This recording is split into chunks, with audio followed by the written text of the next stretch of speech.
क्या नगरीय विकास मंत्री वित्त मंत्री प्रेमचंद अग्रवाल की विधानसभा के एकमात्र नगर निकाय ऋषिकेश नगर निगम की मेयर समेत पार्षदगण देंगे सामूहिक इस्तीफा?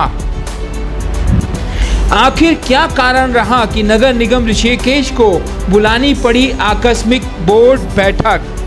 राज्य की सभी निकायों का बड़ा बजट, यहाँ तक कि कांग्रेस शासित नगर निगमों को भी बढ़कर मिला बजट, पर क्या कारण रहा कि वित्त व शहरी विकास मंत्री ने अपने नगर को रखा उपेक्षित? जनप्रतिनिधियों में आक्रोश है, सभी पार्षदों में आक्रोश है, जनता को जवाब देना मुश्किल हो रहा है और इसमें हमको शहर भावना को देखते हुए, शहर के विकास को देखते हुए सबको एकजुट होकर यही करना चाहिए कि हम यदि बजट नहीं बढ़ाते हैं, बजट ही नहीं आएगा तो हम जनता से किए गए वादों को कैसे पूरा करेंगे।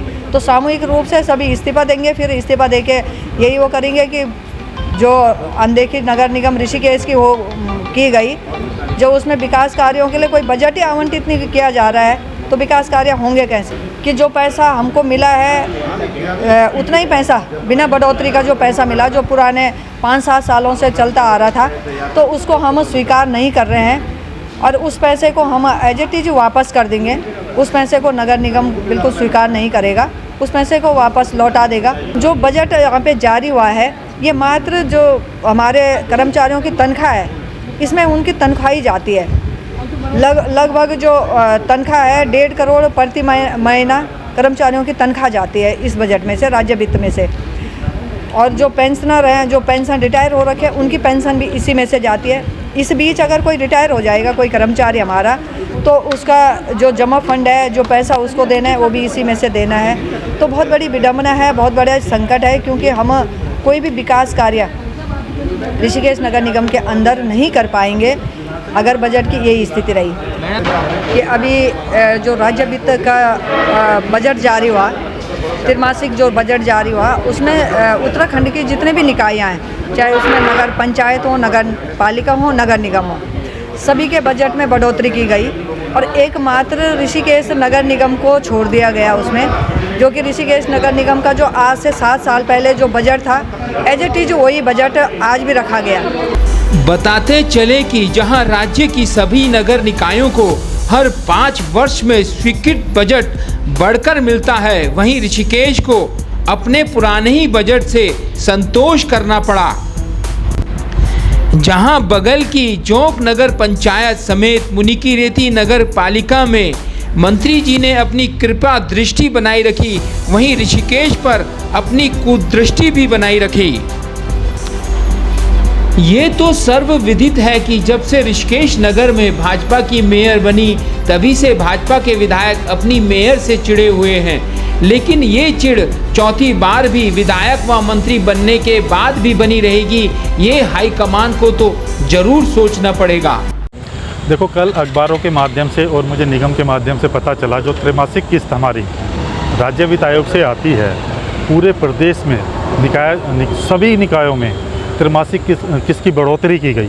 सिर्फ ऋषिकेश को नकारा गया, ऋषिकेश के साथ सौतेलापन व्यवहार किया गया। इस पे फिर मेरी माननीय महापौर महोदय से बात हुई, तो उसके बाद हमने ऐतिहासिक बैठक बुलाने का फैसला लिया कि सभी पार्षदों की राय जान ली जाए। और क्योंकि ये मुद्दा पार्षदों और मेयर का जुड़ा हुआ मुद्दा नहीं है, डायरेक्ट जनता का जुड़ा हुआ मुद्दा है। जो भी विकास कार्य जो इससे होने थे वो पूरे शहर के लिए होने थे, इसमें किसी पार्षद या मेयर का कोई फ़ायदा नहीं होना था। ये शहर का विषय था, इसके लिए हमने ये बैठक बुलाई और इस बैठक में लगभग सभी ने एक स्वर से मतलब कहा है कि अपना ये जो पैसा है ये बढ़ाया जाना चाहिए। उसके लिए चाहे हमें शहरी विकास मंत्री, वित्त मंत्री या मुख्यमंत्री जिससे भी मिलना पड़े मिलेंगे।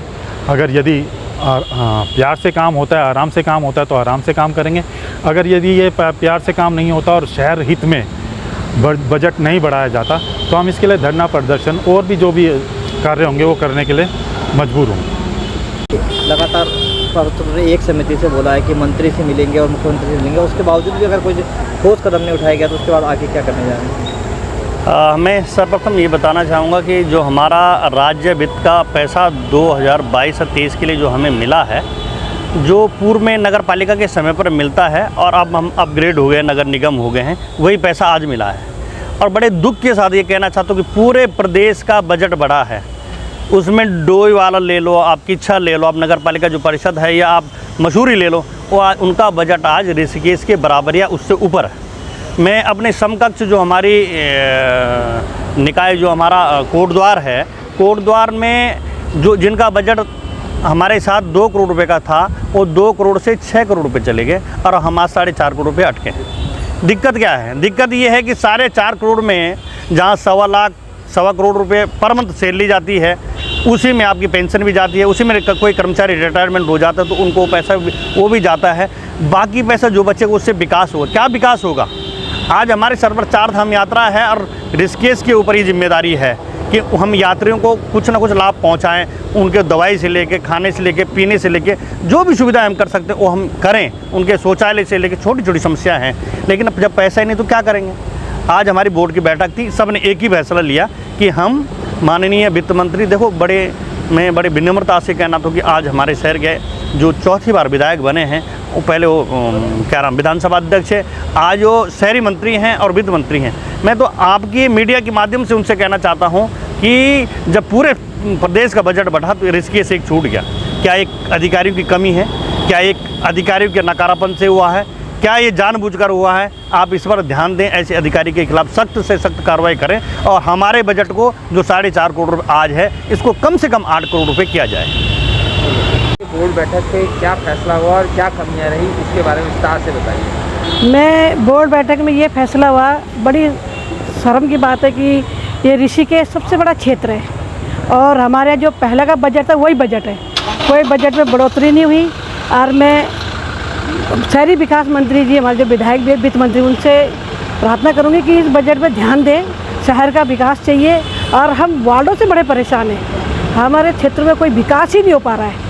रोड, नालियाँ, अब ये 4 करोड़ का बजट है, केवल इनकी तनख्वाह और पेंशन होने की कमी है, बाकी हम लोग क्षेत्र का विकास कैसे करेंगे?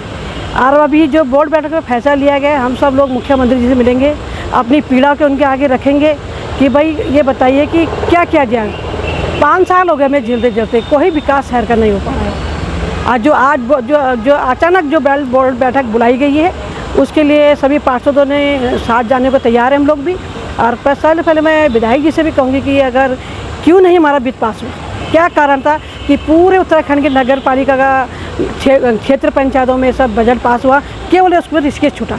क्या कारण है? किस अधिकारी ने ऐसा किया, क्यों किया? ये जांच का विषय है, इसमें जांच करनी चाहिए कि क्यों उसने छोड़ा, गलती से छोड़ा कि किसी के कहने पे छोड़ा, क्या कारण, ये तो विभाग ही जानेगा। पर मैं मुख्यमंत्री जी जैसे बोर्ड माध्यम की तरफ से भी प्रार्थना करूंगी कि इसकी जांच की जाए कि उसने ऋषिकेश का जो बजट था उतना ही क्यों रखा, क्या कारण था? हमें इसका कारण पता चलना चाहिए। अगर कारण पता चल जाएगा हम संतुष्ट हैं। इतना बड़ा शहर है, 4 धाम यात्रा यहाँ से शुरू होती है, दिन रात की सफाई व्यवस्था है, सब कुछ है और यात्रा भी यहीं से शुरू है। कम से कम तो विशेष ध्यान पूरे उत्तराखंड का होना चाहिए शहर में। ऋषिकेश से कुछ नहीं है, खाली धरातल पे खाली बातें हैं बस। आप वार्डों में जाके हालात देखें कि हम लोग पार्षद जितने दुखी हैं, मन से बहुत दुखी, हम जनता को क्या जवाब दें। और मैं तो खुद 22 नंबर वार्ड की पार्षद हूँ, मैंने तो जनता के आगे हाथ खड़े कर दिए कि हम विकास नहीं कर पा रहे, निगम में बजट नहीं है, क्या करते? 40 वार्डों का बोलो, अगर 20 वार्डों का बजट 40 वार्ड में लगेगा तो कहाँ से विकास होगा बताइए? ये तो इस समय ऋषिकेश का हर व्यक्ति इस बात के लिए सोचने के मजबूर है कि यहाँ के हमारे विधायक, वही शहरी विकास मंत्री, वही वित्त सचिव मंत्री, इसके अलावा सांसद यहाँ के, हमारी महापौर जी यहाँ की बीजेपी की, और ये ऋषिकेश को बजट क्यों नहीं दिया गया? जबकि इस समय कम से कम 4 गुना ज़्यादा पैसा आना चाहिए था, 10-15 करोड़ के करीब आना चाहिए। अभी 2 दिन बाद हेमकुंड साहब की यात्रा चल जाएगी। सफाई से लेकर यात्रा, बस अड्डे में इतनी भीड़ आ रखी है, हर जगह सफाई व्यवस्था है, अब कहाँ से होगा बताइए मुझे? और वार्डों में हमने काम कराना है, वो कहाँ से? 2 दिन पूर्व जब बजट की जानकारी हुई और हम पिछले 5 सालों से इंतज़ार कर रहे थे, क्योंकि किसी भी प्रदेश में हर 5 साल बाद वित्त समिति निकायों के बजट को बढ़ाती है, और हम पिछले 5 सालों से वेट कर रहे थे कि भाई 2021 में कोरोना काल की वजह से बजट नहीं बढ़ पाया था, समिति नहीं बन पाई थी। तो अब समिति ने निर्णय लिया और हमें ये जानकारी थी कि भाई निश्चित रूप से हमारा बढ़ा हुआ बजट हमें मिलेगा, क्योंकि ऋषिकेश शहर को पिछली बार नगर पालिका थी, इसको अपग्रेड करके नगर निगम बनाया गया था। तो बजट अभी तक भी हमें नगर पालिका वाला ही मिल रहा था। उम्मीद थी कि बजट बहुत अच्छा मिलेगा और नगर निगम के रूप में मिलेगा, लेकिन बहुत निराशा लगी हाथ जब पता लगा कि बजट को पूर्व की भांति उतना ही रखा गया है, उसमें 1 रुपये की भी बढ़ोतरी नहीं की गई।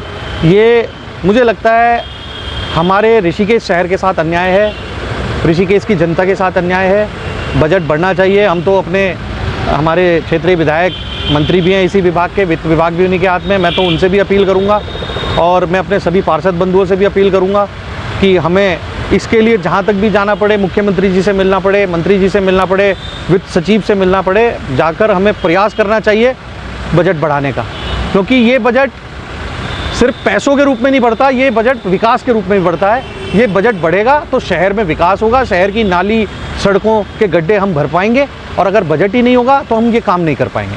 1.25 साल बाद चुनाव है विकास भाई, कैसे जाएंगे चुनाव में जब बजट अगर नहीं बढ़ा तो? देखिए, पिछले 3.5 पौने 4 साल से हम इसी उम्मीद में थे कि जो नगर पालिका का बजट हमें मिल रहा है वो नगर निगम के बजट में कन्वर्ट होगा, और बढ़ा हुआ बजट जब मिलेगा तो हम जो रुके हुए अपने वार्डों के कार्य हैं वो पूर्ण करा लेंगे। लेकिन बड़ा दुख है कि आज हमें फिर से वही नगर पालिका वाला ही बजट मिल गया। मैं तो सरकार से अपील करूंगा कि भाई अगर आपको बजट नहीं देना है तो हमें नगर निगम से वही पूर्व की तरह नगर पालिका ही का दर्जा दे दें। ये सामूहिक इस्तीफे की भी बात उठी है बोर्ड बैठक में, इस पर क्या कहेंगे आप? देखिए, ये तो क्षेत्र की जनता के विकास का मुद्दा है और इसमें मुझे लगता है सभी पार्षद एक समान हैं, समान रूप से। यदि बजट नहीं बढ़ता और हम वार्डों में काम नहीं करा पाते तो हम जनता को किस मुंह से अपना मुंह दिखाएंगे, किस रूप में दिखाएंगे? तो इसलिए आज ये बात चली कि सामूहिक रूप से अगर इस्तीफा देने की बात भी आएगी तो सभी पार्षद एक हैं। अब मान्यों की ये गुटबाजी ऋषिकेश नगर निगम को किस गति पे ले जाती है, किस विकास की गति पे ले जाती है, ये देखने वाली बात होगी। वहीं नगर विकास मंत्री के अपने गृह नगर के इस अल्प बजट में कहां तक बढ़ोतरी होती है, यह भी देखने वाली बात होगी। क्या मेयर बजट ना बढ़ाकर मंत्री जी अपनी ही मेयर का इस्तीफा करवाते हैं, यह सब भी भविष्य के गर्त में होगा। सुनने में तो ये भी आ रहा है कि मंत्री जी ने मेयर को पैदल करने का पूरा मन बना रखा है। हम आपके स्थानीय चैनल है, इसलिए स्थानीय होने के नाते स्थानीय स्तर की आने वाली कोई भी गंभीर समस्या को विस्तार से और गंभीरता से रखते हैं और आपसे भी निवेदन करते हैं कि आप हमारी खबर पर अपनी ज़रूरी राय ज़रूर रखें। धन्यवाद।